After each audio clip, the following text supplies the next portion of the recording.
And hello, everybody. And I'm going to sort my camera out issue out straight away because something always goes wrong in stream. And s- s- something worked very well just a minute ago when I set up. Oh, I know why.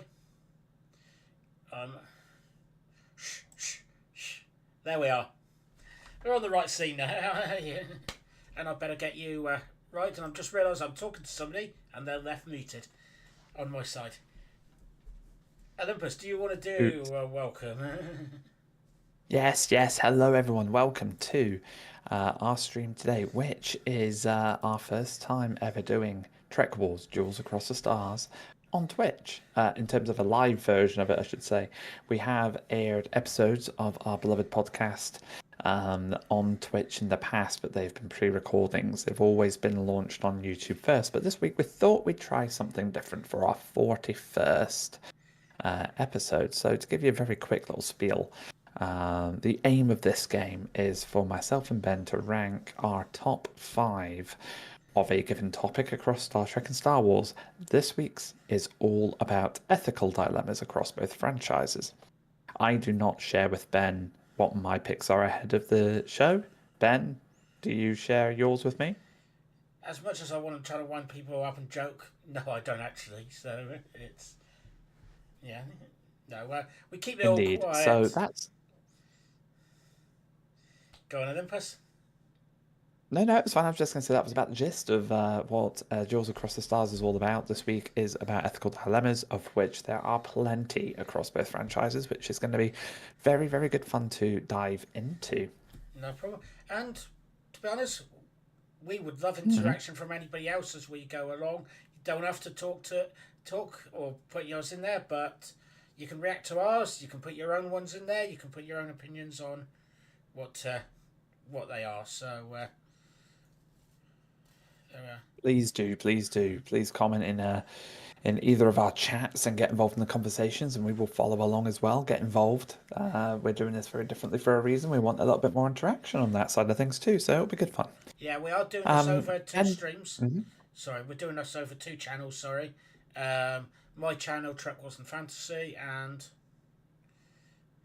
My channel, which is Olympus0511. Um, Ben, have you got any rules that you've applied in terms of what you would deem an ethical dilemma for your picks? it not really. It's all down to the person's. I would say the person's ethics, whether that's a Mandalorian's ethics, a smuggler's ethics, a Starfleet officer's ethics, a Bajoran's ethics. Um, it's down to the personal taste of the person, and the thing is, for me, the bigger the ethical decision, I think in general, the more it could go either way, and it's a hard decision whatever way you go. The nearer to number one it is. So if it's just somebody doing the right thing, it's going to be nearer number five. If it's there's no right thing uh, answer, it's nearer number five, or it's a bigger issue. The choice that they made, it's nearer number one. So, what about you? Interesting. Olympus? So Go ahead. I've the first part I was very, very similar to you. But how I've ranked them is very much. I found it very difficult in terms of how I ranked it 5 to 1. I can't even really tell you what landed each of them in the given in the given ranking. Um, I think it's boiled down to how big an impact I think it had on me when I watched it and experienced it in the show personally. Cool, and that's to I be think honest, that's that how I've done it. to a degree, that's probably at least the top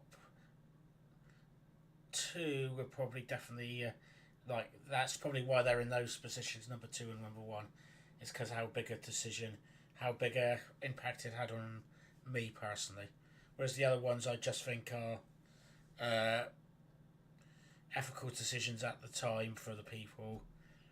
Yeah. Yeah. Okay, cool. Without Um, any further ado, who wants to go first? shall I go? I tell you what. Let me go first. So I'm going to go back to 1977 to a galaxy far, far away. Mm-hmm, Um, mm-hmm. and you have a farm boy and a driver for hire, uh, basically.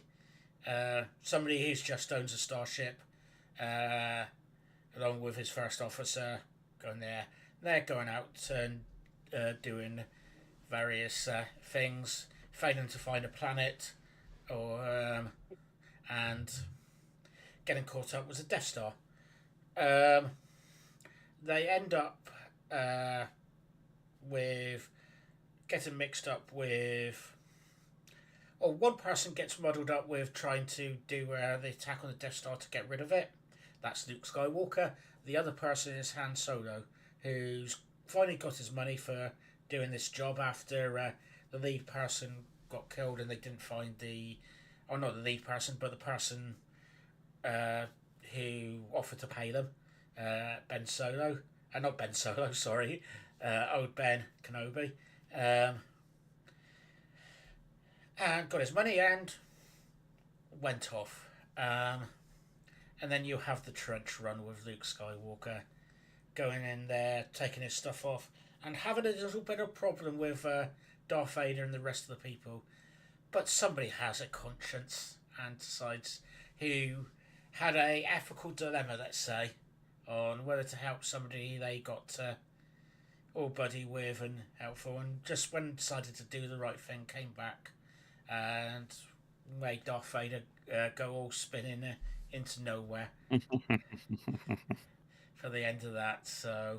It's it's Han Solo coming back to help Luke Skywalker so he could blow up the Death Star in A New Hope. Okay, no, that makes sense. That makes sense. Um, and I can definitely see where the ethical dilemma is. As you say, Han's got his money.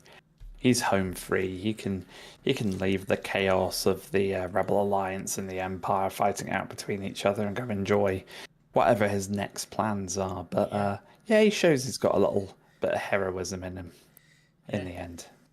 yeah, and he loses the opportunity to do some work for the Empire potentially, and yeah, Mm, so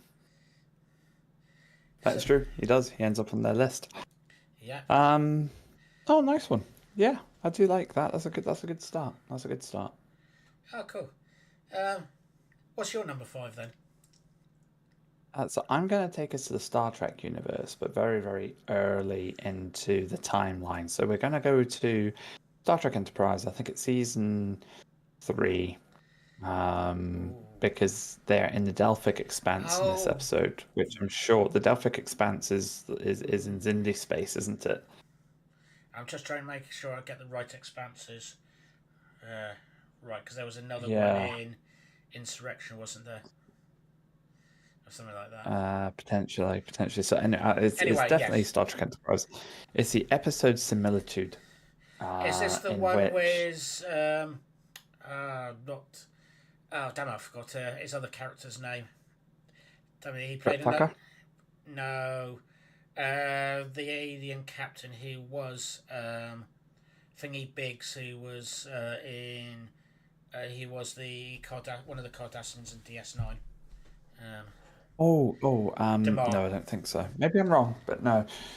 This is the episode where um, Trip Tucker, the chief engineer, is in Yes. a coma. He's basically marked. He's for dying.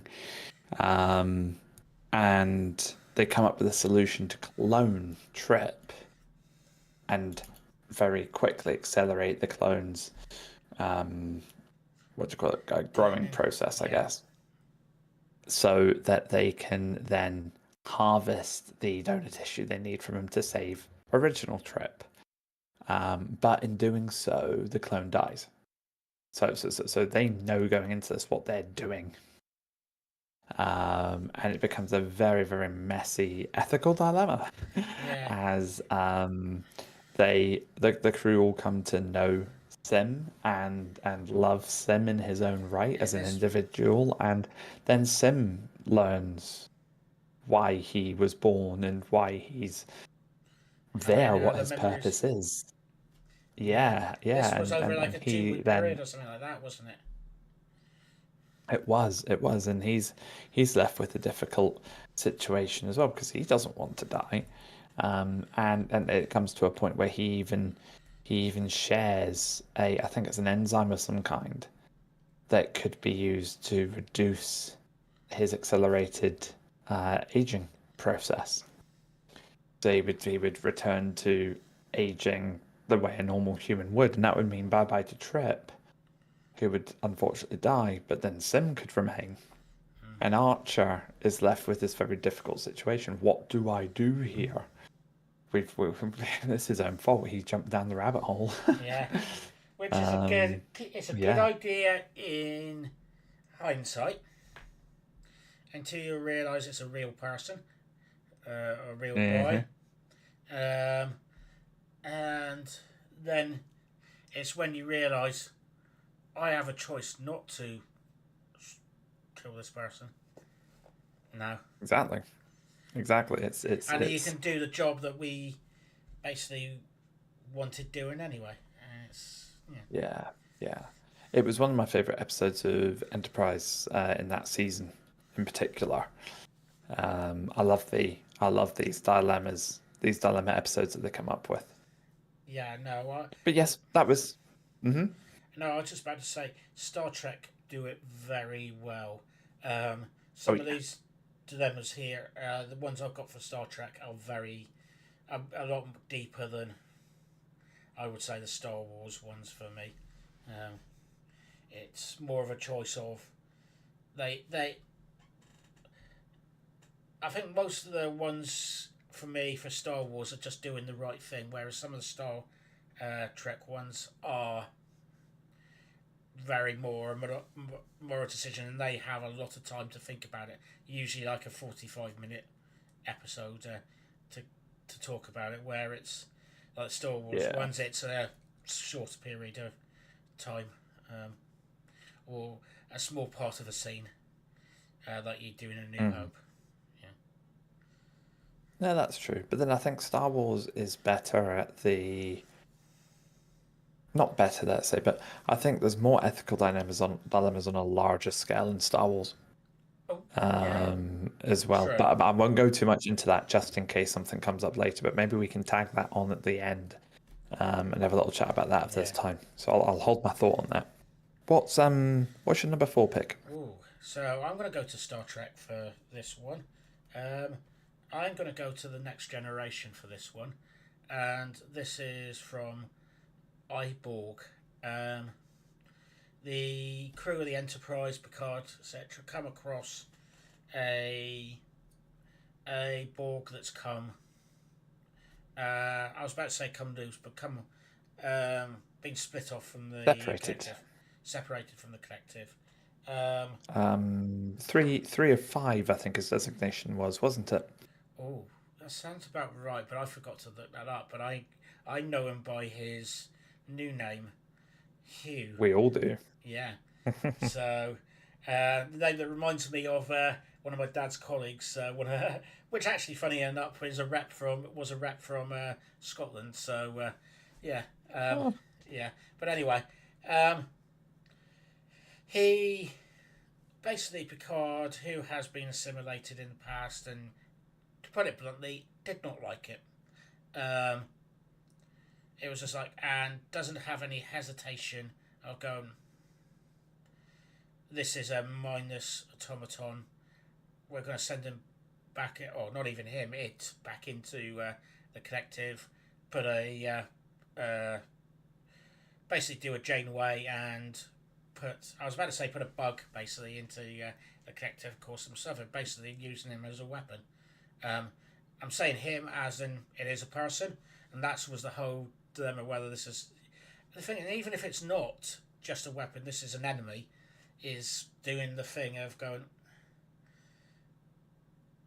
basically killing a person that you basically have captured. It's basically in Yeah. simple terms. I'm saying I'm making it sound like there is a right answer and a wrong answer. This was not a It's yeah. Go on. it's no. You're right. Though. Like, if you look at this very bluntly, right, it's manipulating an individual because Hugh, over the course of time, is developing into an individual. To your point, that's when Picard sort of his decision comes to a head, and he has to really make a decision of do I go through with this plan or do I not? But we'll get to that in a minute, I guess. Yeah. So you've got that fact. You've got the I mean, it almost gives you like Suicide Bomber style vibes, dare I say it as well, though. I mean, Picard is essentially strapping a nuke to Hugh and sending him off to Yeah. commit genocide. Yeah. Let's be totally blunt with it. That's exactly what Picard is Yeah. lining up, and he's adamant he's doing it up until he realizes during a conversation with Hugh that he is now an individual, Yeah. and that's when Picard's ethics kick back in. Yeah. And it's not just defeating an enemy. This is basically It's yeah wiping out yeah a species. species which whether you like them or not, which is in for the most time, you do not. They are still a species. They're still a life form. It's maybe completely alien, and from what most people's perspective, completely wrong. They're still a civilization. They're still a people. Yeah, they still have a right to live and survive. Yeah, yeah. Um, it does add more questions of whether, not necessarily from this episode, but do the way they survive justify the means? Oh, I suppose it doesn't. It's part of the thing. It's like the way they get people, the way they not get people, way they, let's say, for argument's sake, reproduce. Yeah, Yeah, is it the right way? From our perspective, no. From a lot of people's that's our perspective, perspective, isn't it? yes, yeah. I'm still trying to find their side and go feel like this is the right decision, which I can't. But it's there, but that's still their way. Yeah, I know what you mean. Hello there, Max. Welcome in. We're just having a little chat about ethical dilemmas in Star Trek and Star Wars. Oh, Jem, good to see you too. Welcome in. Fair Nice enough. to see you both. Yeah, and even in Max and my stream as well. So welcome. And hello, Jem. Hope you're well. Haven't seen you appear in mine yet, but still nice to see you. Yeah, absolutely. So yeah, I don't know how much you guys heard, but we were talking about the episode I, Borg, which is Ben's number 4 pick. It's from Star Trek: The Next Generation, where Hugh, who is a Borg separated from the rest of the collective, we know him at the start of the episode as 3 of 5. The Enterprise find him, and Picard decides to basically load him up with a virus and send him back to the collective to wipe them out. And yeah, it turns out that actually Hugh 3 of 5 is becoming Hugh, developing an individuality, and Picard's left very much with an ethical dilemma, to quote our titles here. Do I continue with this, murder him and commit genocide at the same time, or do I let him on his way now that he is his own individual person? Max just told me that you both stream and I came. Oh, well, lovely. Thank you, Jem. Much appreciated. Yeah, thank you very much. Yeah, definitely appreciated. If anybody's got any opinions, please put them in chat. And any of your rankings or opinions on your top 5 or top 1 ethical dilemma, please put it in chat. Yeah. Jem's asking, how did we feel that they killed Hugh in Picard season 1? Of course, I didn't like it, but it was a storytelling device, and it hurt Yeah, okay. It's something that happened. I don't. It was a choice, but you're looking like you're biting at the tongue to I go. I I I I felt that his death, the way they did it, and why it happened was extremely pointless. I get that they did that. I get that the writers will have done that to tie an end up, so that they didn't have to work out what happens to Hugh next and where does he go and all that stuff. But there's so much more that you could have done with that character outside of the show, especially with the love that that character has from so many fans. Yeah, it felt very pointless to me, Yeah, unfortunately, and that's why I was very sad about it as well. it. I wouldn't go Yeah, that far though, Jem. He's saying season one's a season that everything sucked. No, no, no, I wouldn't go that no, far. I liked completely several disagree. elements of season one. Oh, actually, I don't necessarily completely disagree. I just don't. I don't agree. It's yeah. All right, I well, no, I just but it's the word everything, right? Because there were some things that didn't quite go to plan, or didn't go the way I'd want them to, or maybe weren't delivered in a great way. But actually, there was a lot of season one that I enjoyed.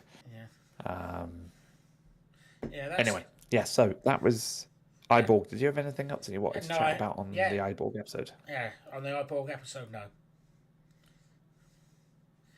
Cool. number four for That you was then. also my number four. Oh, wow.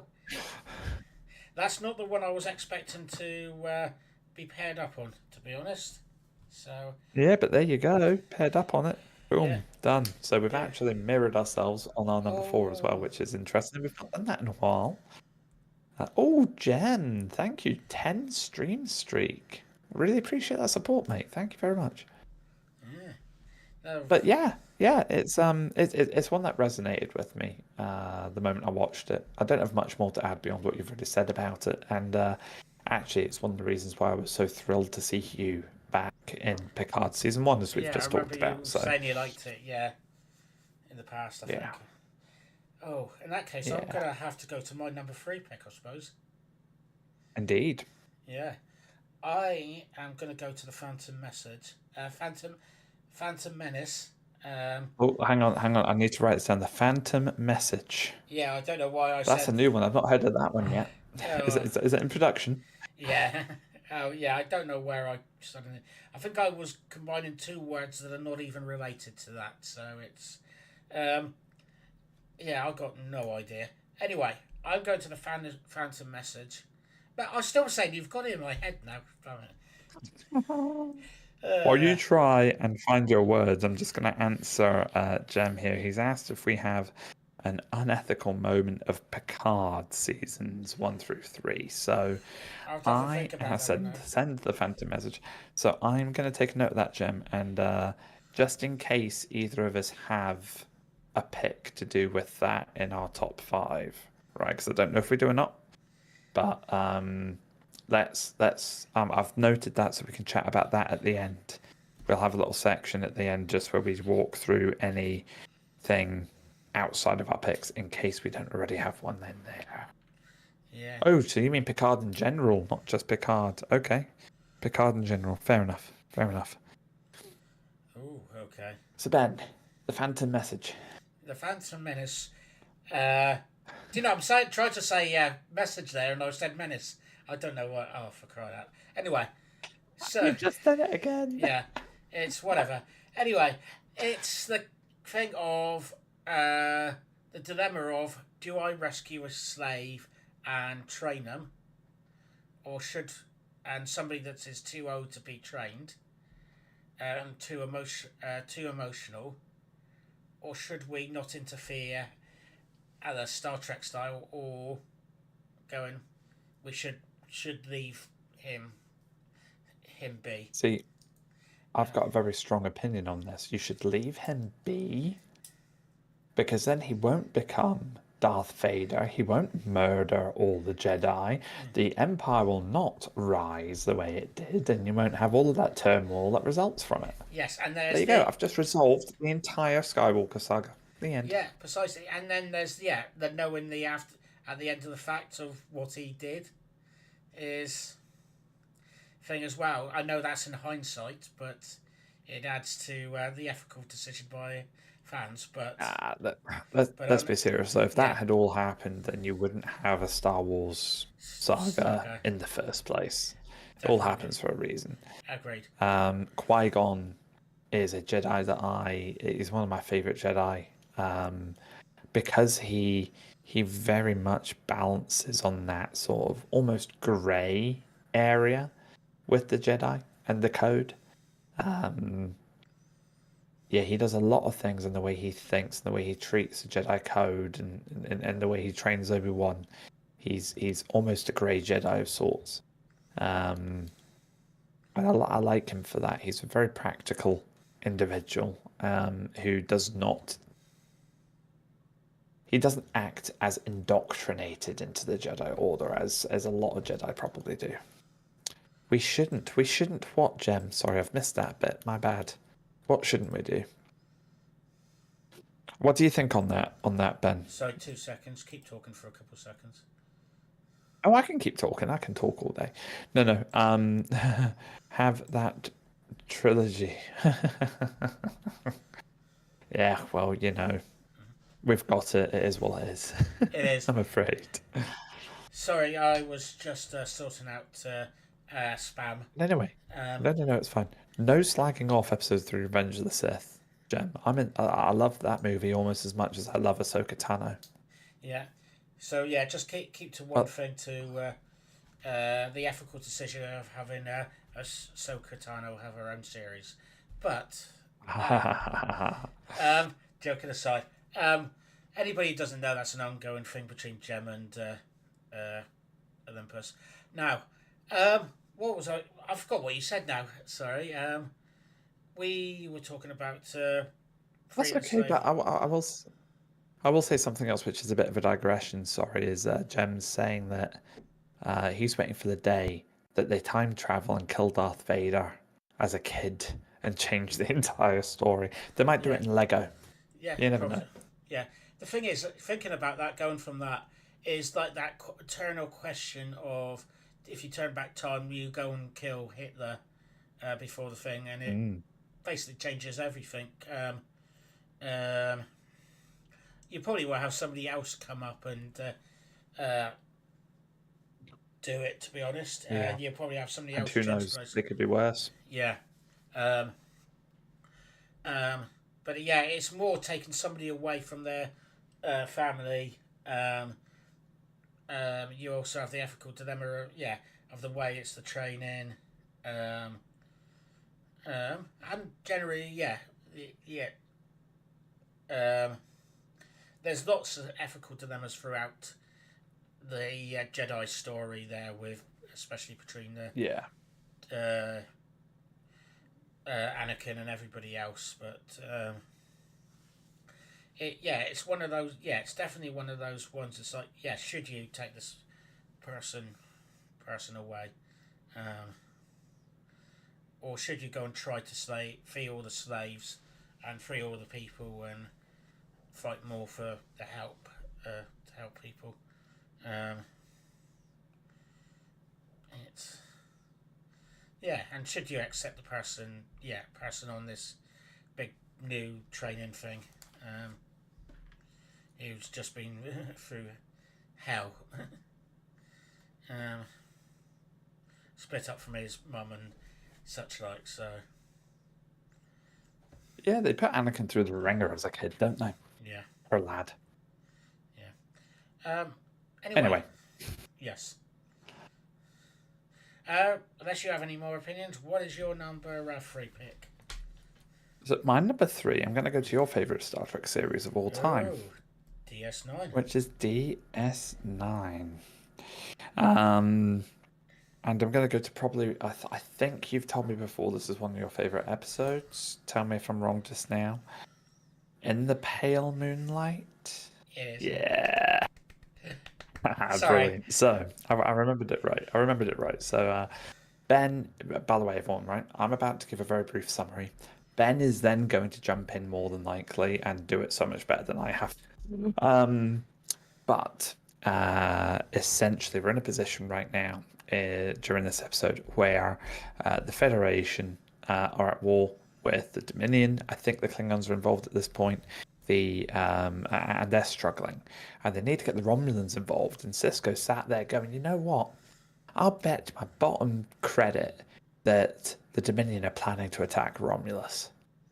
If we could only somehow convince the Romulans to get involved in this fight. And you know what? I'll speak to Garrick. I think Garrick Keepmills, that's your favourite character in DS9. In So Star Trek. go speak to Ben in Star Trek. There you go, even better. So yeah, let's go speak to Garrick and see if he can help me find that evidence to prove that they're going after Romulus. So they go off. They have an investigation throughout the episode. They can't find any evidence. Oh, sugar. Right. Moopsie's all about how we're going to fix this. And then we get to the real ethical dilemma here. Or at least the first one of several. Oh, God, yeah. But I the was about to first, say which one. yeah, but this is the first key one that Cisco can control at this point, I think. And that is, I think Garrick suggests, let's fabricate the evidence and give it to the Romulans. It's And then his way to do it. they'll look at it and they'll go, yeah, absolutely, that'll work, won't it? So Cisco, taking into account the gravity of the situation and how at risk the Federation are, all the people that are dying in the war, and he decides, you know what, I'm going to go against my morals and my ethics and the Federation way of life, and I'm going to go with Garrick's suggestion and fabricate this evidence. So they fabricate the evidence, give it to the Romulans.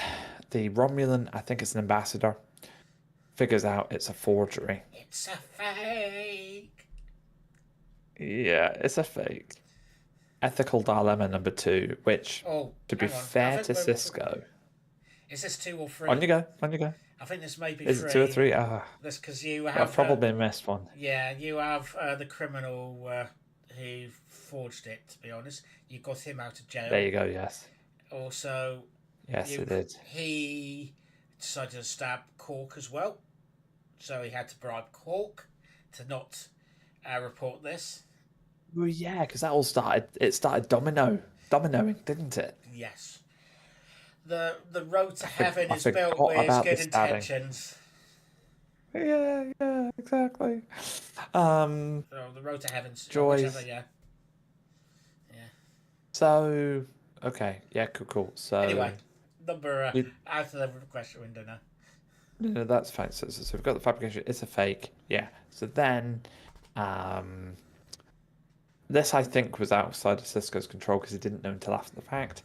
Garrett goes and murders the flipping Romulan ambassador. Is that right, Ben?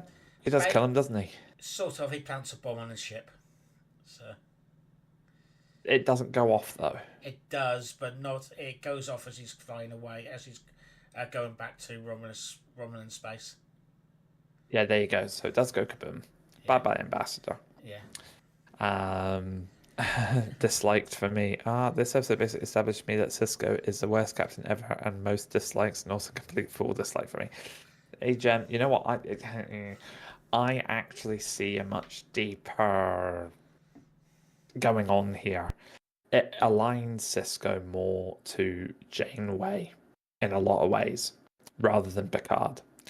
And potentially more on that later. But because I'd be surprised if we don't have at least one Janeway in any of this. But the best moment of DS9 is the moment he died. Jem, you're brutal. He didn't die though, but anyway. Okay. That's a different. Luckily, you're not in my channel. I would ban you, Jem. You're in a ban. Change the subject back to talking about Ahsoka, okay? Yeah. Oh, I've got something to latch us onto now. It's not Ahsoka. Yes. So you've got that ethical situation or unethical situation that happened, which wasn't great. Cisco was not happy, but you get this brilliant monologue that I think the episode starts with, because he's telling this actually as a captain's log, which I think is a really clever way they've done it too. Oh god, yeah, I And love he's that. rounding it off at the end, and I don't have the quote to hand, but he basically turns around and says, "This was all terrible. It all went horribly wrong. It's against everything the Federation stands for. It's against everything I stand for. And if I were to do it all again, I would, without hesitation." And I can live with And this. it just sends, yeah, I can live with this. That was it. And it just sends chills down my spine. But you can understand why he's done it. You might not agree with it, but you can understand it, which is what makes this such a brilliant story, a brilliant episode, a brilliant turning point in that Dominion War arc. And also, I felt it really made Cisco real to me for one of the first times in the show. It does, and that yeah, it.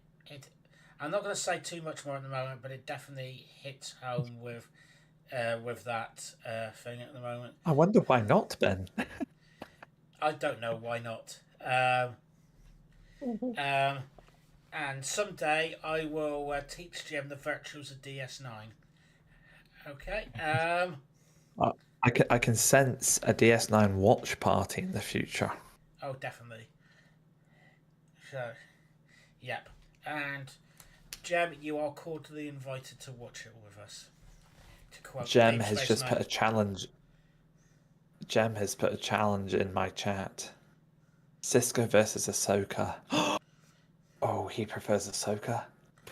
Oh, Ooh, ooh. so, that's a Jem, good you've question. got brownie points from me. The thing is, it's like, presuming we're Ben Cisco. Yeah, that's a good dilemma actually. I like that. Okay. Mm. Um, no, I'm gonna keep. I know he's not my favourite captain, and he's not my favourite character from DS9, but I think he's a good character and a good man. Um, but leave that. I'm going to leave that conversation for another day because we're going to have. I'll keep trying to keep unethical dilemmas. Uh, so. Um, Yes. So on that note, that's about everything I've got to say on In the Pale Moonlight for now. I'm getting a hint of something potentially coming in the future. So Ben, what is your number 2 pick? oh, one that you are going to probably get on with completely from episode Oh, 24 of season 2 of Voyager. I'm going to see if I manage yeah. to get anywhere with Ford. I'm not expecting you. At the moment, I am not giving the title very deliberately. And it's just like, Do you want me to guess the title? go on, give it a Is go. that why? Or are you... No, no, Yes, wait, go, is give that it. why you're not saying it? Yeah, I was going to see if I could get you to guess it, but I was going to say, yeah. Go on, can you do it from there? Tuvix? Yes. Hashtag justice for Tuvix. Um, now, in Oh, short, Jens, before we talk about Tuvix, I'm really, really sorry. go on. Jem's asking, before we move on to Tuvix, can he ask one ethical choice if we agree or not from Star Trek? Okay, Jem, Go on. you've got us on tenterhooks. I I don't know whether to be concerned or not, but I know, it's like, what is this going to show as our sort of personas, our personality? Like, how's it going to reflect us as people? oh yeah. So go on. So drum And roll. this is where he's just going to leave us hanging for 10 minutes, and we're going to be like, seriously, Jem. So yeah, he's probably writing an essay now that's going to take half an hour to sort out. So and Yeah, yeah. Oh. Well, I write. Okay, you know what, Jem? While you're writing, we'll talk about Tuvix, and then we'll catch up on your messages afterwards because I feel this is going to take a little bit. So, Ben, Tuvix, on you go, mate. Tuvix. So yeah, basically, one of the many transporter accidents that happen. Not as many as the holodeck, but that's not here or there for this decision. Is it merges two characters together, Tuvok and Neelix, aka Two-Fix, which I can't remember who played him, but it plays him very well, the actor, and it's basically Voyager, as you know, is probably at this stage about 75, 70 odd years away from Earth, and or the Federation, I think, and they need the separate cook and the separate security officer, not merged together. Even though they do the thing is specific job. Brilliant. He does a brilliant job, and he does not want to be split up. He likes being him. He wants to live, and he again likes him in Enterprise. Um, Everybody gets to like him, and basically he is basically from one perspective, not quite dragged, but frog marched to his death. From the other thing, it's coming to fix and get the other two crew members back, and this has a lot of people going in the Star Trek community, and it's like that. It wasn't them eventually making the right decision. Of course, they had to have the actors back because they had a contract. Um, uh, and at the time, that was a thing. It was a long-term thing. You could not. It would not have been possible to have that. But he resonated with everybody, and it's like, yeah, this got to. Not this. One of the things some people may hate about Janeway as a character is, yes, she does make some bad decisions, or at least in my opinion, makes a bad decision by basically getting rid of this one person just to get two others back, which was the other moral dilemma is you are getting two people for having two people instead of one. The choice of the many outweighs the choice of the few. So, two for the price of one. basically, Bog off. You buy one, you get one free. um, it's and somebody they wanted. I think they were essential members of the crew because of course they're in the title sequence of Star Trek Voyager. They're essential to the episodes. And also remember that Janeway has a very well established connection and relationship with Tuvok. Tuvok as well. Yeah. Prior to the show. Yes. So yeah. It is. Jem's saying it was in a hard spot. She had to take a weird decision and undoubtful all the time to survive. That's right. Yeah. There was no certainty that actually reversing this would have worked as well. So that was a risk too. But what's made it worse was that Tuvix didn't want to do it. He didn't want to die. He didn't want to sacrifice himself. And they made him do it anyway. Yeah. It's one of those ones that's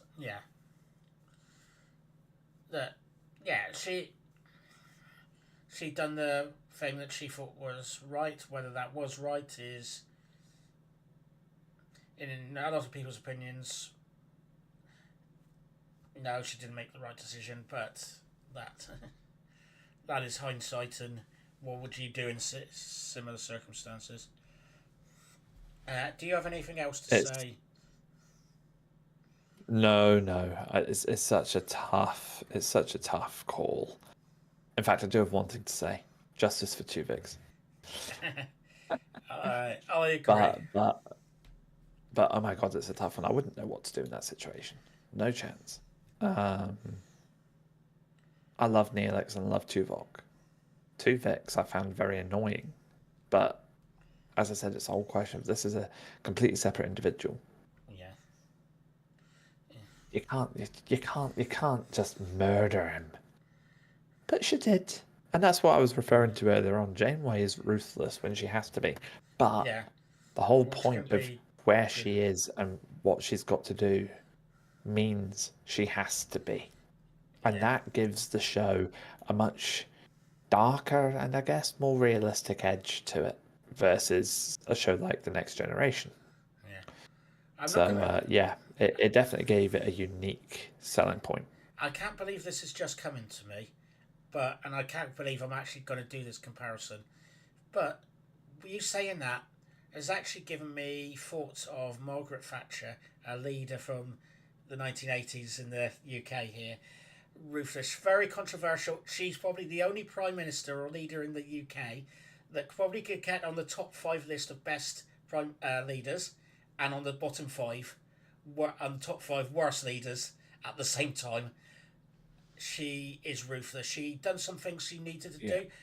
Oh, some things of that was for the good, and some of those were definitely for the bad. Um, but and I don't think Janeway is quite that extreme. But yeah, she, yeah, it's No, no, she's definitely not that extreme, but I do see where you're coming from with the yeah, comparison. yeah, The only difference is that, well, maybe this isn't right for me to say, but I don't think that Thatcher actually gave a moopsie no, she didn't give a moopsie. about No, what she was doing when it came, especially if you think about the miners in Scotland. I don't think she gave two hoots about it, whereas no, Janeway did care. yeah, no, I agree. It's yeah, yeah, I yes, it Jem is saying about Tuvix though. Do you think his creation was justified and should have allowed to create in the first place, or was an anomaly that needed to fix? Well, that's the thing. It was an accident. yeah, So was his creation justified? It was an accident. You yeah, can't justify an accident. yeah. It was a It freak just of happened. a situation, wasn't it? Exactly. It Yeah, just happened. Um, but yeah, as for an anomaly, well, actually, there you go. We've answered the question. I think, at yeah, least I have. yeah. No, I generally agree. Yeah, what happens if you have an accident because of something happening in the real world that's not created Yeah. by somebody else? This is just something that happens. I'm trying to think of a weather analogy or something like that. But Well, Jem's just said, see, an accident should be reversed and fixed. Okay, so basically, it was an entity that had trapped two of the crew members. Yeah, okay, Jem, but let's put another dilemma on here then. that is a good An call though. accident, an accident. Let's say someone walks out in front of the road and gets hit by a truck by accident, total accident, and they're dead. You can't fix that. They're dead. This is almost to me like a reversal. Yes, two people have kind of died, but one person has been created. You've got a new life, right? Oh, but they were Gem. They weren't themselves anymore. They were gone. It was this new being in its place. Yeah, yeah. Or was it? Then this is where you can really go down the rabbit hole. Was it because Tuvix had the memories of both, the experiences of both?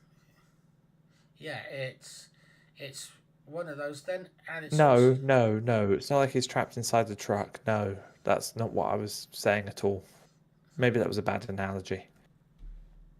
I definitely didn't mention him being stuck inside the truck. and the truck became a new sentient being. We're going into cars here, aren't we? Sorry, It feels like it, yeah. um, but no, I No, that's not what I was saying. I was trying to give you an analogy, Gem, of an opposite. Because you're saying an accident should always be reversed or fixed. I was trying to make a point that not all accidents can be. And if it can't be fixed, then there's no choice about it. That's what I was trying to say. yeah, Well, but no. You're saying it could be reversed. They didn't know if it would work or not until they did it. They didn't actually know that would work. So they didn't know it could be reversed until they tried it. So there was a chance. Oh, this is getting like. yeah, But I knew Tuvix would spare some conversation. but I Gem earlier on definitely had a point with something here, and which is why it's a big ethical decision. I'm trying to go Yeah, back to yeah, it. yeah, exactly. Yeah, no, Um, you're spot on, and this is exactly what I wanted. I'm so glad that you brought Tuvix into it, Ben, yeah, because uh, yeah, and yeah, it was. They did have the memories of the others in there as well. So Borg that simulates people. Um, yeah, I know what Jem's about to say here, and create new Borg entities. They're. Am I saying that they are? Well, we shouldn't reverse them. Well, that's someone has physically done that to them on purpose without giving the individual a choice. Yes, we should reverse it. Because someone in my brain there, the Borg have committed a crime. From our culture's perspective, that's a crime. yeah. The Borg didn't choose that, but then neither did the people they assimilated. It wasn't an accident. No, it wasn't an accident. The Borg intentionally assimilate people. That's not an accident. No, I generally, yeah. Explain to me. Oh, he Explain. means the Oh, you two. mean Tuvix? Right. Sorry. Mr. Trick. I was kind of like, where are we going with this? Yeah. Tuvix was an accident. Absolutely, it was an accident. Yes. If an accident can be reversed, should an accident be reversed? To go to Jem's original question, I've amended it slightly. Right. Yeah. If it can be reversed, should it be? Ooh, My I answer would. is yes. If the accident has resulted in a negative outcome. And then there's a question of the definition of a negative outcome. Yes, Because and if an also, accident happens, sorry, Ben, on you go. yeah, I agree with both those. I would say both of them happened at the same. A positive and a negative happened at the same time. There. Yeah. Now, Do if you the like how I've not answered the question? yeah, but I would say with this one, it is a case of if you can change it nearest damage straight away, um, that's fine.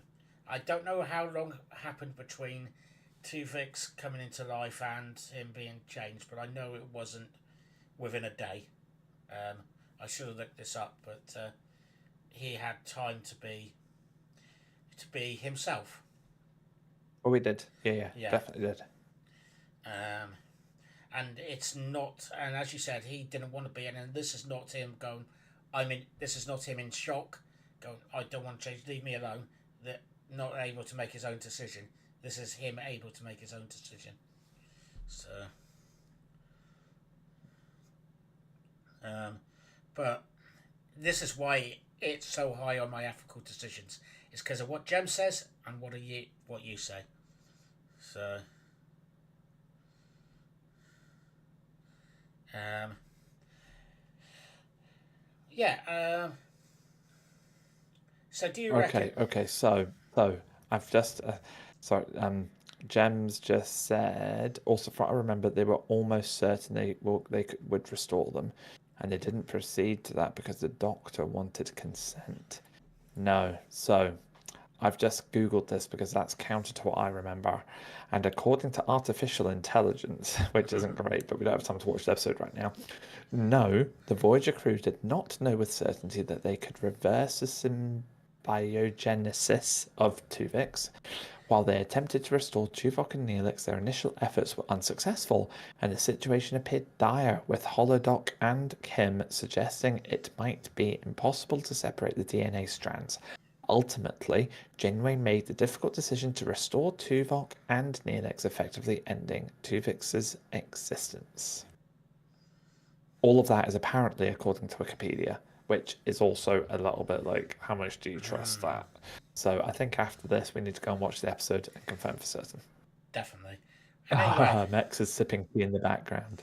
okay, got a big one from here of Gem, and then I think we should go on to your number 2 pick. Yeah, because Jem's not agreeing with me and I'm not agreeing with Jem. I don't think we're But going to end this because Jem's which just said, hmm?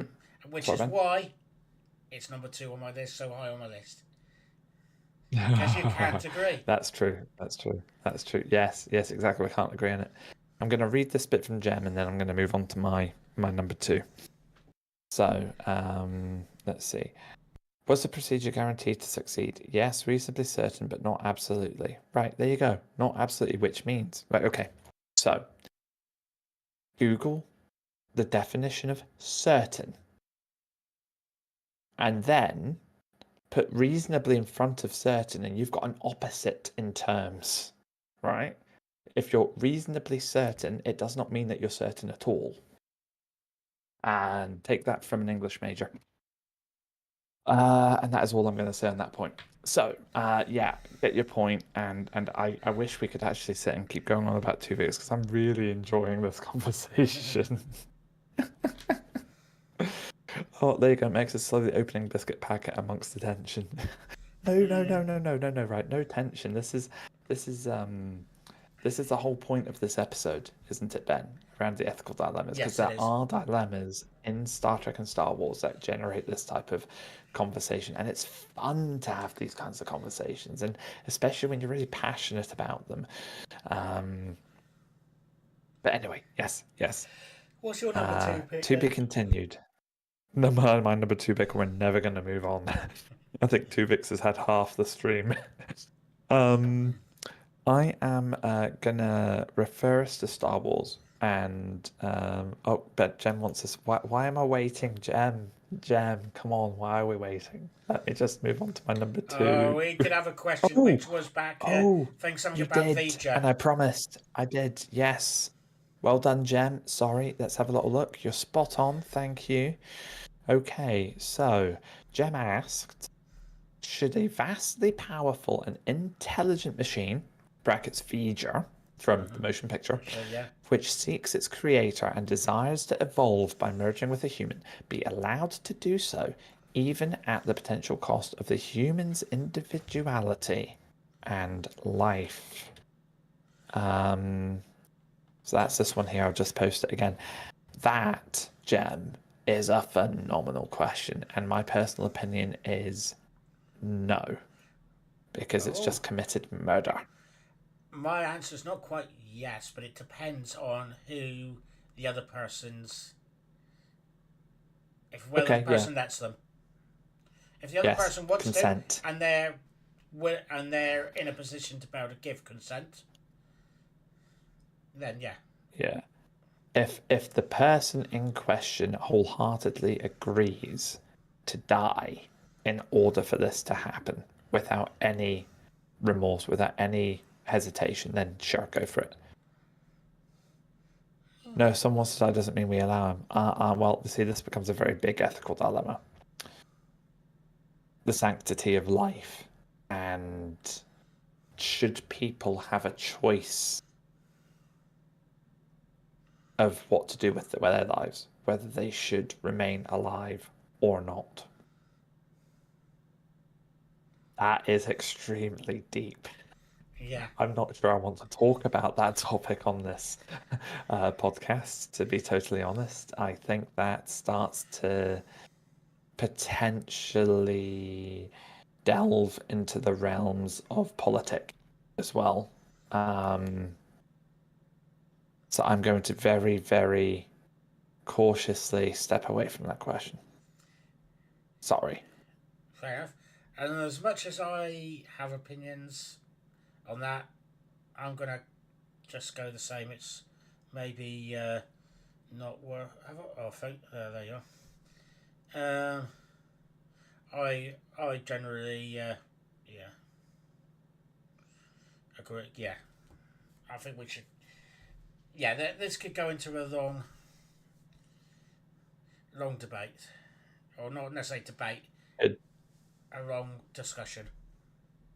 it's the thing is it brings into account politics, religion, a lot of other stuff. Yeah, this is where you need to start getting cautious. Jem said the thing is that people might have a moment of weakness and die, but something can't reverse it. Exactly, Jem. That is a valid point. So you have to be able to protect them from themselves. Let's move on to number 2. Yes, yeah, number 2. Yes, Moopsy. as Max Um, says. What's number 2? okay, Oh, so number Data's 2. number 2, isn't he? I'm The second actually, officer. yeah, I'm actually shook. Oh, that was deep. Okay, number 2. We're going to go to Star Wars and talk about the clones. For Oh, the clone army. So I've referenced in here Episode 2, Attack of the Clones, Episode 3, Revenge of the Sith, The Clone Wars, The Bad Batch, Rebels, because you see some clones in Rebels, you see some clones in the Obi-Wan Kenobi series, etc., etc., etc. The ultimate, though, ethical issue here is the Republic sanctioning. Well, they didn't quite sanction the creation of the clone army, but they did let it continue once they found out about it. So, yes. From the sanctioning the vouchers. creation of a massive clone army of hundreds of thousands of individuals and sending them off to be slaughtered in a war. So they were literally growing these individuals to send them off and die. And I'm calling them individuals because I've watched Clone Wars. And you see all these clones have individual personalities, individual traits. They actually dress slightly differently, they do their hair differently, they have their individuality. So literally the Republic is playing God. There's a certain nearly completed helmet from a very famous clone trooper called Captain Rex. That's looking really good, mate. It is. Ooh, indeed. Yeah, one part left to do just there, and the bit I've just Yes, knocked off yes, from the base. exactly. Yes, and yes, the Sith are playing God. They are behind it. Yes, they kind of are, aren't they? It was Jedi Knight Cypher DS that originally went to Camino and um, started that process. But I believe, if I remember my lore correctly, he was directed there by then Jedi Knight Dooku. I think something like So yeah, that. Yeah, it was all wibbly wobbly wobbly stuff. timey wimey. Yeah, Um, Yeah, so it's a whole. I don't have much to say about this, but it's a whole dilemma of it is looking awesome that Lego set, isn't it, Max? it is. But it was a Thank whole you. dilemma of let's create an army of the Republic to send out and get slaughtered against all these droids to fight for us and our freedom and our sanctity, Save whilst not our giving two sanity. beeps about these clones. And you see how the clones are treated in Star Wars after Episode 3 as well. It's absolutely terrible, especially if you watch The Bad Batch. Yeah. Give it a watch. Watch The Clone Wars. Watch The Bad Batch. Like, And, this animated Star Wars stuff is actually phenomenal. and I know some of the Jedi Um, did not give them as much of a didn't look didn't care for them as much as some others. So you've got a difference between, let's say, a Joker, Ahsoka, and Anakin, how they treated people to compare to. Forgot his name, but a couple of the other Jedi masters probably didn't didn't treat them as if they were real people, as you were saying. So and actually, there's episodes of The Clone Wars that address that specifically as well. yes, I believe it. Some of these are from there. Yeah. Yeah. Yeah. So that's me. You know, we've spent a lot of time on your two Vicks one, so I'm going to keep this one short and sweet. But that's my number 2 because of the scale of that dilemma and the Yeah. fact that the Republic just happily accepted it. Because that was literally galactic scale, hundreds of thousands, potentially millions of clones sent out to be slaughtered Yeah. to fight a war that they really didn't have anything to do with because they wouldn't have been created otherwise. But then you've got the other side of that dilemma to round off, which is, am I saying that those individuals should never have been created in the first place and that life should never have been brought into the galaxy in the first place? Yeah. Ben, what's your number 1? Oh, we've already gone over that, and it's from the Thought I might have. in the pale moonlight. Um, And yeah, it is the decision. Cisco had to bring the Romulans into the war, having to uh, basically being associate to murder for a criminal, one Romulan officer, um, and losing the not the not because of the reputation, but making one Starfleet officer uncomfortable, and one bit of bribery to a species that accepts bribes officially, that they even report them in their tax. Um, is making that is that if that's all it does to save thousands of lives, millions of lives, then is it the right decision? Even if you're doing wrong things. Um, there's a phrase from a song by Sis. Perfection has to be imperfect. I know that's strange, but it's true. But it's the same for being a good person. You may have to do something bad to become a good person, to do the better thing or the logical thing. Did he? That's the ethical decision with Cisco there in the inner payment. But It's a great point though, and I'm going to move away from Star Trek and Star Wars for a second, but there are many other shows, novel series, movies that explore that point. That I think it's actually a quote from a Harry Potter movie. The quote specifically wasn't in the book, not in this sort of wording, but they say that the world is not full of good people and bad people, light side and dark side kind of things. That doesn't actually exist. Everyone is an individual who do good things and they do bad things. And it ultimately all boils down to the choices you make and the impact that you make through those choices. That's what defines you. yes, I completely agree. Um, Basically, what we're saying, Jem, is that Cisco is not a bad person.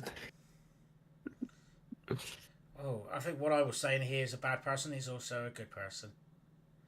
It's Hang on. I need to do this. Where are we? Manage poll. Let's do a new poll. Is Cisco a bad person? he punched the queue, so that's got to be stand for something. That's true. We've got 1 minute, guys. The poll is up. Do I get to Is vote in Cisco a this? bad person? You do. Crack on. I'm going to vote too. He is not just a fool, Jem says. So, Who's the greater fool, though? The fool or the fool who follows him? well, I'm the fool that follows DS9, so you know. Oh, there we are. So There you correct,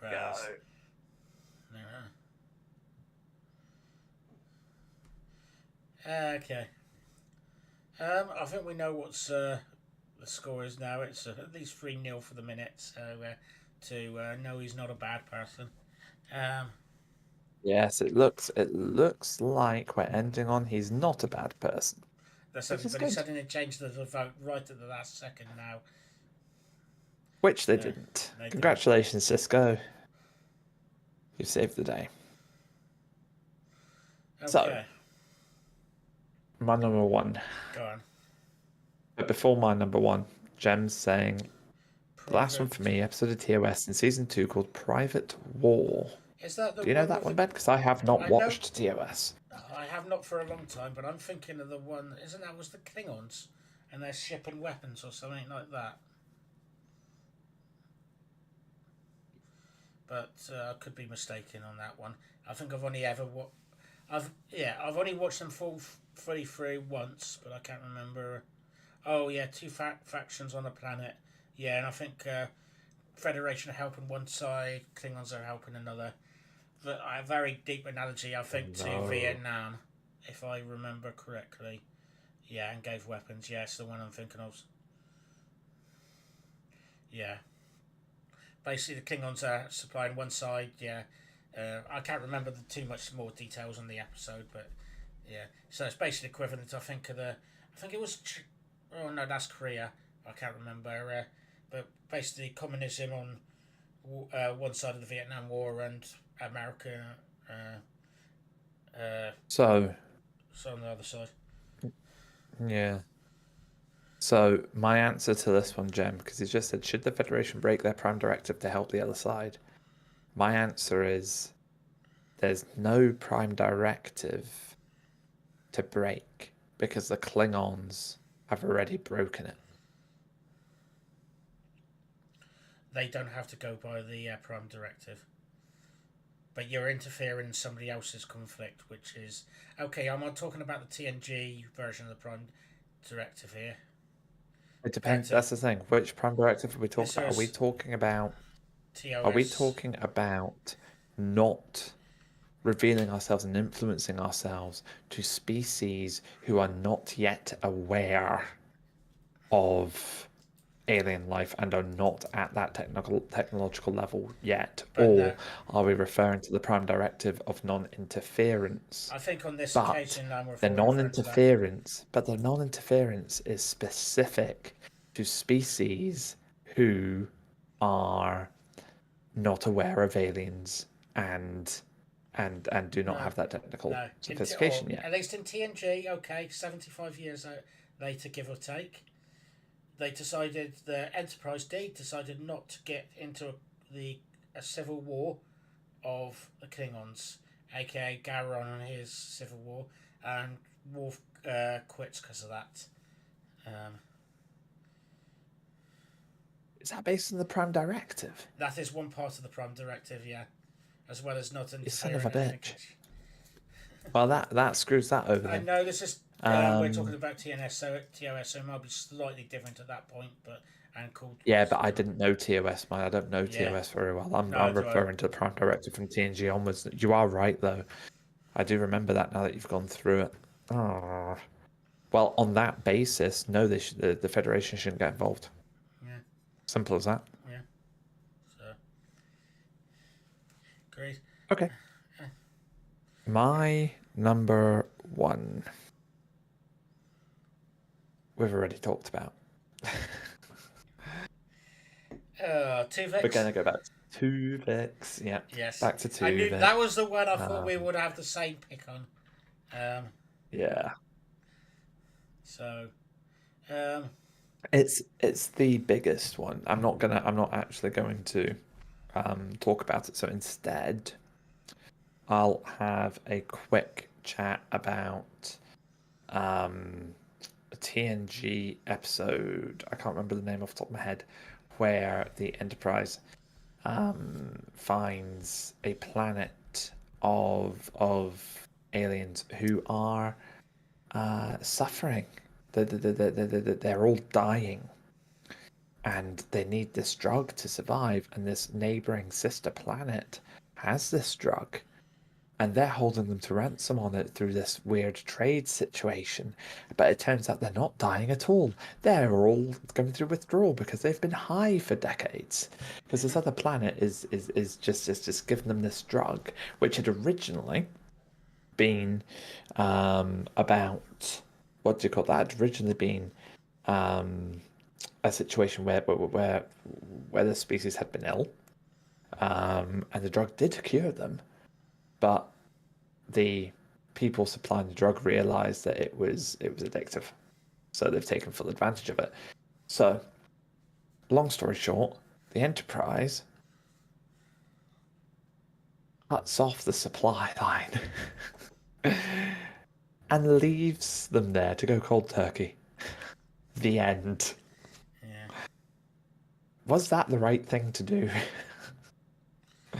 Especially when you consider, knowing from lower decks, no one from the Federation ever went back to check on them. So it's not even we're cutting you off cold turkey, we'll be back to check and help and support. No, we're cutting you off cold turkey and we're booking off and never coming near you again. Yeah. Is it the right decision? Possibly it could have been.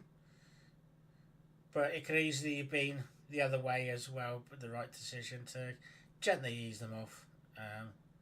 So, yeah. Anyway, He did it in a way that he didn't break the Prime Directive. But is that right, though? He did interfere. Picard yeah. did interfere. He broke that supply line. Yeah, Yeah, he refuses yes. to repair the Onarans. Onarans, thank you. The Onarans cargo ships, effectively letting the drug trade collapse on its own. Yeah. So, Yes, that, that's right. That's the that's, loophole. You're spot on. yeah. That's the loophole. So, yeah, it's non-interfering. This is even them to the natural things, natural, uh, yeah. If you're going to interfere, you're going to have to interfere with everybody, um, and yeah, I suppose that's the best way of following the rules and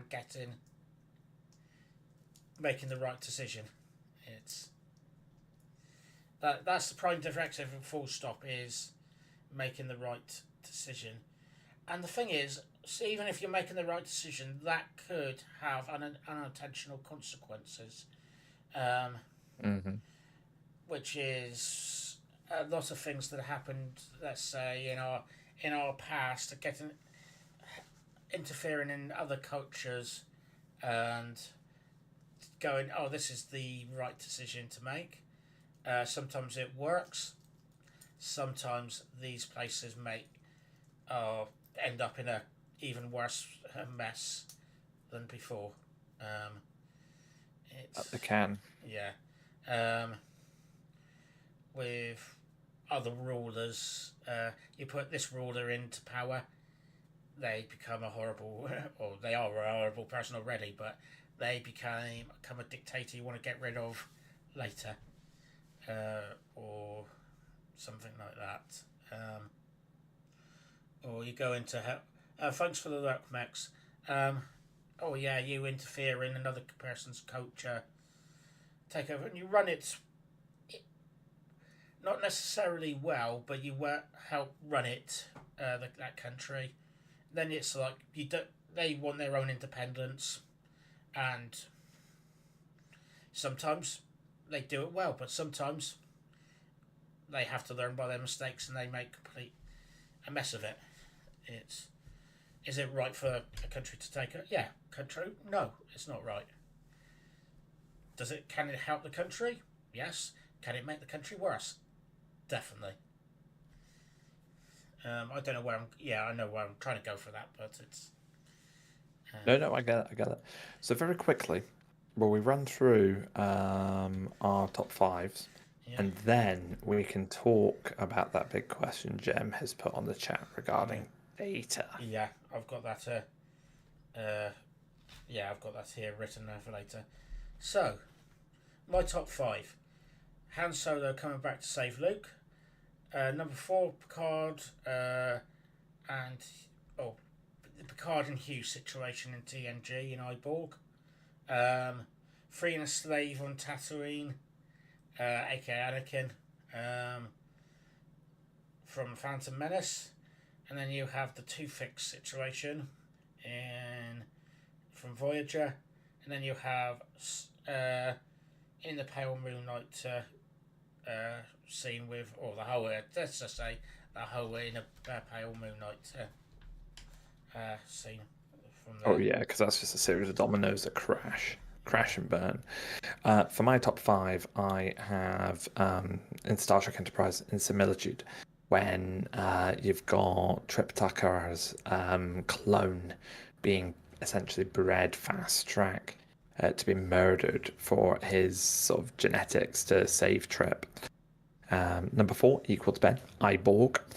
Number three, also equal to Ben, is in the Pale Moonlight, but obviously further down the list. Number two is the Clone Troopers from the Clone Wars in Star Wars. And then number one, again similar to Ben, is Tuvix, which means 3 out of our 5 picks, we've picked the same. I think, Ben, that's the largest number of duplicates that we've ever had in an episode. Not far off. If it's not the highest, It's probably only happened once before, but yeah, definitely. Mm. Yeah, I don't think we have. So, hmm Yeah, I don't think we have actually done that before. And yeah, no, no, I don't think we have. just for the scores and Oh, doors. we've got a visitor. Hello there, visitor.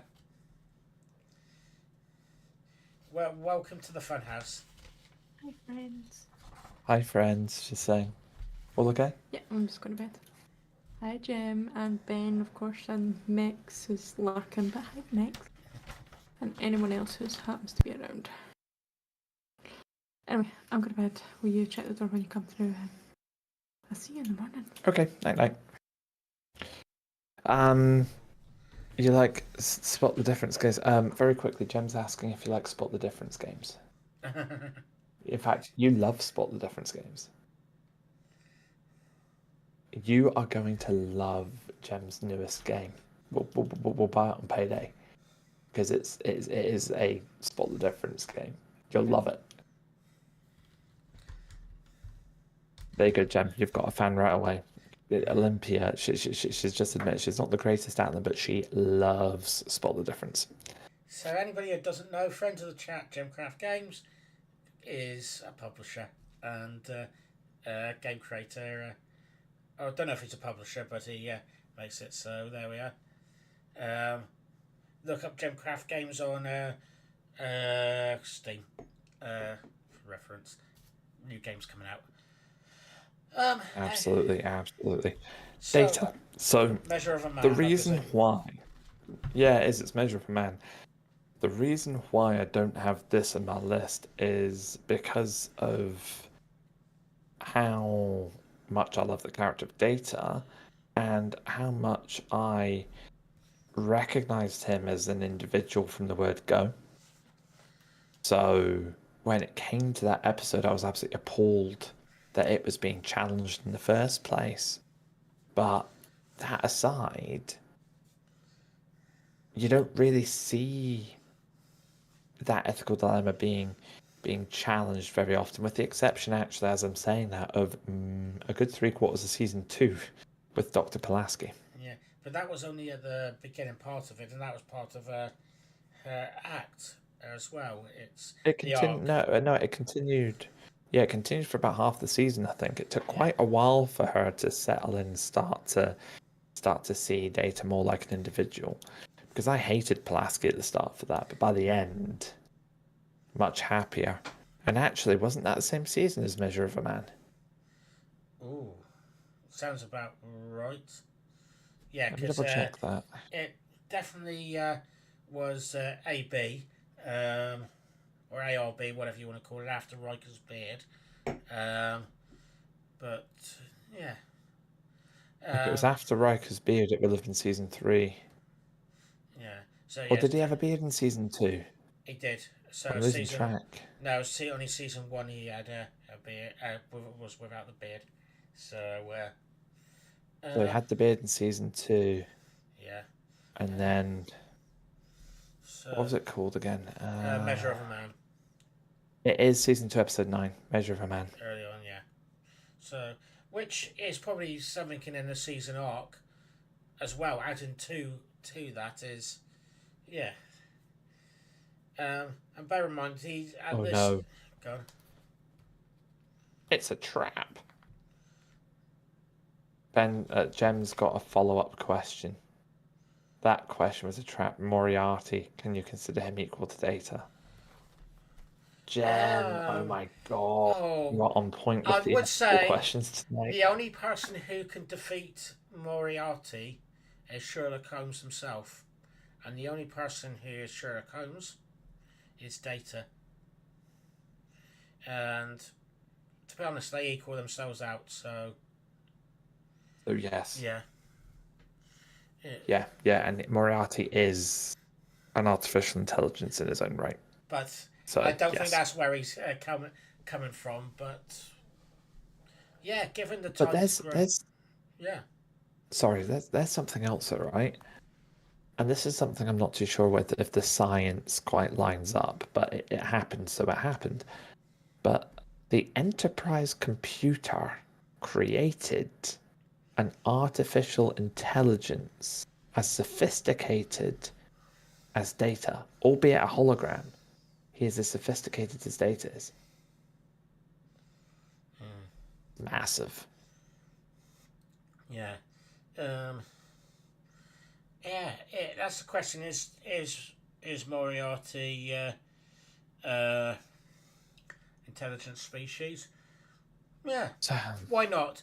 And it's thing is, how could you consider a 1-year-old, 6-month-year-old baby an intelligent creature, human baby? If you just looked at it and went, and you got no idea, and you weren't into going coochie coo was the baby, and you were, no, yeah, not sure. yeah. Although, Thing is, yeah, we have Gem's also asked. Gem's also asked. So we agree with the lie they did to Moriarty? No. But then, did they? Because in that episode when Moriarty comes back, Picard does say that the question has been with Starfleet for a very long time. They've had scientists looking into it. Was it a lie? It is a good question. Was that a lie or was it not? Technically, a lie. Oh, the lie as in were they working to help him escape? To help him break free? Or was it the lie that they lied to him to get rid of him and sent him out and give him a shuttle? Do you mean they tricked him? Yeah. Yes, if I remember correctly, Picard said that they would store him. Yes, which they did. And then Reginald Barclay so found that they him would again. store him. And then wake him up once they had figured out how to get him out of the holodeck. Yeah. Which I don't know. We don't know if that was happening or not. How near they were to doing that, but I do trust Picard though. So if Picard said it was happening, which he did in the future episode, then it was happening. Yeah. As far as I'm concerned. Yeah. But it was a simulation inside an isolated part of a computer. We might be talking at cross purposes now. But does that mean? So you're saying because it's a computer, it can't be sentient. It can't be a life form.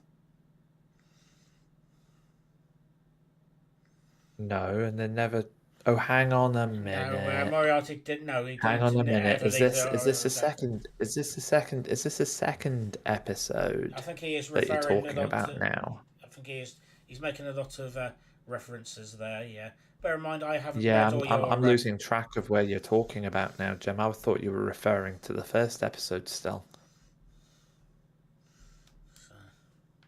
Yeah, I've totally lost track. Sorry. Yeah, I'm not. Yeah, I saw a load of his comments, but I'm only seeing part of them, not reading a whole lot, because I'm looking at your stream rather than the conclusion of the first episode or the conclusion of the second future episode, Jem. That's the question.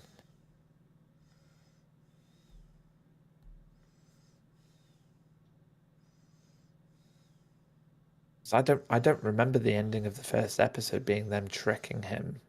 The whole story, right? Yeah, you're talking about the end of the second one. Yeah, so the end of the second that's one, what they I'm saying. tricked him. I thought you were still talking about the first one. That's why I got confused. No, my short answer is no. I don't agree with that. Yeah. So, yeah, they tricked him, but he needed it was basically be stuck in whatever Moriarty put them on, or try to get out of it. Yeah. Yeah. Which was needed, and yeah. As for was there any other ethical things that we have missed that anybody wants us to do?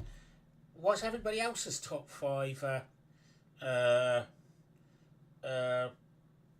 top 5 ethical moments, or the top 5 ethical moments story?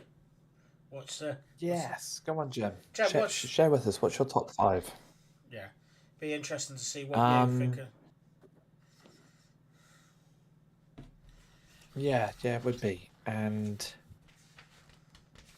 oh, what was I about to say there? It's gone out of my head. I'm starting to get tired. It's there are actually too many to pick. So okay, feature, data, Moriarty, private war. So that's 4. So you've got one more to pick. And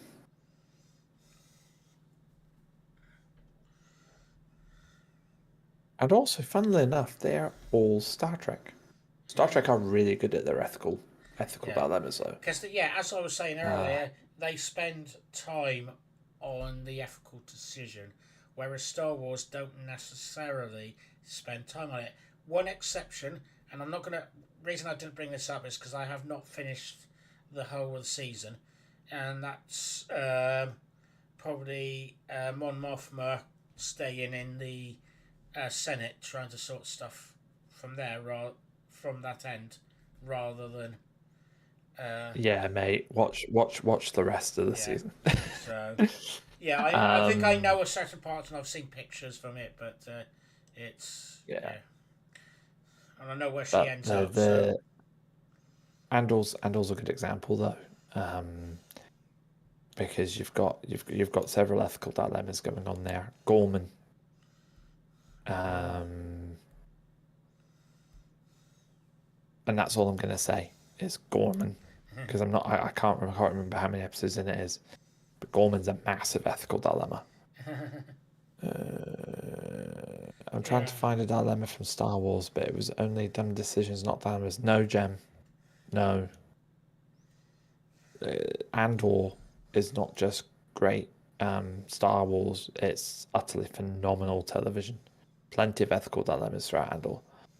And actually you could even say, and this is what I'll end on, is that the rebellion in itself is a bit of an ethical issue. Because from the Empire's point of view, and to a lot of everyday people just living their lives in the galaxy, the rebels are terrorists. yeah. Yeah. So the number of people working on that Death Star, as a great example, just ordinary everyday people going about their business, working away, cleaning the floors and maintaining computers and all that good stuff, were absolutely obliterated. Twice. Okay, that was a military base, basically. I'd say for doesn't yeah, but even military bases have what do you call it? Cooks. Yeah. They have people who are not military working there. Yeah. Oh, hang on, there's something I see my Okay, name I'll in go front with of my. Ben's favourite Star Trek from last. I just remembered an episode, first season, the episode with the war criminal. Oh, is that from DS9? Apparently. Darth Maritza, or was not Darth Maritza, or not Darth. If it was Maritza, basically you have if it's the one I'm thinking of, a Cardassian. Basically, they're doing the searching for war criminals, the Bajorans, after the occupation. And they're looking for Nazis and war criminals after the World War Two. And you have, if I've got the name right, this guy called Richard, which they've pretty sure they've found. Kieran agrees, because he has this illness that was only could be found in one labour camp, and the only reason he would have had it is for being at this labour camp. AKA, this is it's like saying you had something from being at Auschwitz. I know could be hard going for some. I apologise if it is, but basically this is an analogy for that. And we actually find out he keeps going, and he has these epic speeches of, I loved every minute of it. The Bajorans needed to be put down. they are of all species, and then we find out he is actually not that guy. He was a clerk behind a desk who hated every minute, and he was almost forced into, not quite forced into do it, but it was just like, it was, if he didn't do his job, he would be dead. He was just doing what he needed to survive. He went to bed and cried. I can't remember if he did any good things for the Bajorans at the end. He may have. But it made Kieran Nerys go, not every Cardassian is a bad person. At the end, and they were becoming basically becoming friends.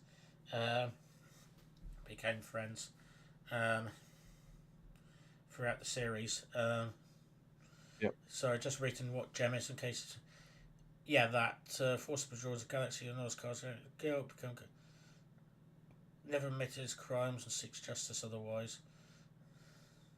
Yeah. Well, they still wouldn't, to be fair. But that first sentence, absolutely. Yeah. Yeah, it's... Yeah, there is a big moral dilemma there. Is everybody bad, and should they all be treated just as badly? And should they all be found guilty and dealt with the same? That is a good question. It sure is. Yeah, it's a hard one. It is a very good. I can't believe I forgot that, but that is a good ethical decision. Anything else for us to finish on a? No, not from me, apart from thank you to everyone who has jumped in and taken part today. Special thanks to Gem and Max as well. And that's been a fun first episode of Duels live on Twitch for me. And yeah, same here. Thank you very much all. It's been a lovely audience, and yeah, it was nice to go over some of these decisions. Well, thank you, Gem. We will let you know ASAP if and when the next one is going to be up and what the topic will be. This is actually episode 41, off the top of my head, of Duels Across the Stars. Yeah. I'm just going to do a shout out for the rest of them on my channel there. Please. And yes, of course you can propose something. Would you like to join in, Gem? Oh, we can do it together. We can definitely talk that. Head to Discord. We can have a chat. Yes, we can definitely look at doing that for sure. You found a channel with all the space battles from every sci-fi, so we can comment on those battles. That's interesting. I mean, we tend to keep these to Star Trek and Star Wars, but especially earlier, sort of 15, 20 episodes, we did occasionally have a wild card thrown in, didn't we, Ben? Yeah. I don't stream. Fair enough. I do like that though, Gem. That's absolutely fine. So that sounds good. That sounds good. We can maybe take that away. Have we already done battles in Star Trek and Star Wars, Ben? We've done 41 now. Battle so I'm scenes, starting to forget. Something like that. But I don't think we've done specific space battles. But okay. Well, if we'll look into that. Yeah, we'll look into that.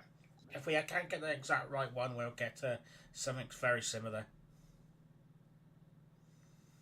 Yeah, space battles and land battles are different topics. That's very true. Yeah. We can definitely get something different out of that, for sure. Thank you. It's a great idea. Yeah, and we'll talk to you about that if when we have answers.